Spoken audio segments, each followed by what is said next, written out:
क्या आप नियति पर विश्वास करते हैं?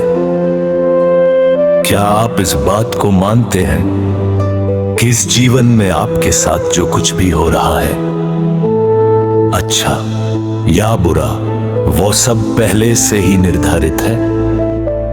हमारा बिताया हुआ हर पल आने वाले कल का संकेत देता है। हम जो कुछ भी करें, हमारी नियति हमें हमारे निर्धारित परिणाम तक पहुंचा ही देती है। नियति ने नीलवायु पुत्र को बना डाला युवराज से गुलाम, और फिर उस गुलाम को बना डाला इस युग के सबसे बड़े महायुद्ध का एक सर्वशक्तिमान योद्धा। सुंदरनगर का इतिहास। ये कहानी है सुंदरनगर राज की। करीब 90 साल पहले सप्त सिंधु के उत्तरी क्षेत्र पर सुंदरनगर का शासन था। सुख समृद्धि से भरपूर इस राज की पर सबकी नजर थी। अचानक राक्षसों की एक बड़ी फौज ने हमला कर दिया। वह लड़ाई इतनी भयानक थी कि पूरी धरती लाशों से ढक गई। राक्षसों ने योद्धाओं को बेरहमी से मार डाला। कई युवाओं को जिंदा निगल गए। सुंदरनगर की उम्मीद तब जगी जब नील के पूर्वजों ने मोर्चा संभाला। साजिश का आगाज। नील अभी छोटा है, लेकिन उसे महल की हवाओं में कुछ अजीब महसूस होता है। उसे नहीं पता था कि उसके अपनों के बीच ही दुश्मन छिपे हैं। महल के गलियारों में सन्नाटा है जो किसी बड़ी अनहोनी का संकेत दे रहा है। पिता की मृत्यु।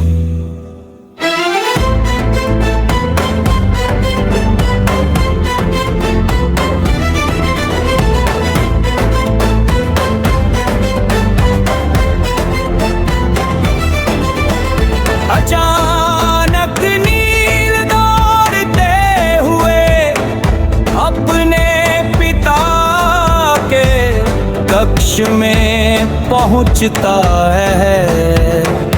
वहां का नजारा देख उसकी रूह कांप जाती है। महाराज वीरेंद्र बिस्ते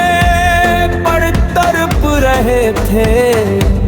उनके मुंह से खून की धार बह रही थी और उनका पूरा शरीर नीला पड़ चुका था। उन्हें कोई साधारण जहर नहीं, बल्कि बहुत घातक विष दिया गया था। महाराज ने आखिरी बार आंखें खोली और धीमी आवाज में कहा, नील, मेरे बच्चे तुम आ गए। और इसके बाद उनके प्राण पखेरु उड़ गए। यजुवेंद्र का विश्वासघात और आरोप। नील अभी अपने पिता की लाश के पास रो ही रहा था कि तभी वहां यजुवेंद्र नील के चाचा का दर्श होता है। उसके चेहरे पर दुख नहीं, बल्कि एक शैतानी मुस्कान थी। यजुवेंद्र जोर से हंसने लगा। नील चिल्लाया, छोड़ो मुझे, मैंने कुछ नहीं किया है। मुझे नहीं मालूम पिताश्री को किसने मारा। यजुवेंद्र ने बेरहमी से नील के बाल पकड़े और उसे जमीन पर पटकते हुए कहा, अब से तू इस राज्य का युवराज नहीं, बल्कि एक अपराधी है।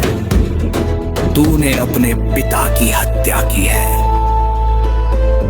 उसने सैनिकों को आदेश दिया कि नील को काल कोठरी में डाल दिया जाए। पल भर में नील की दुनिया उजड़ गई।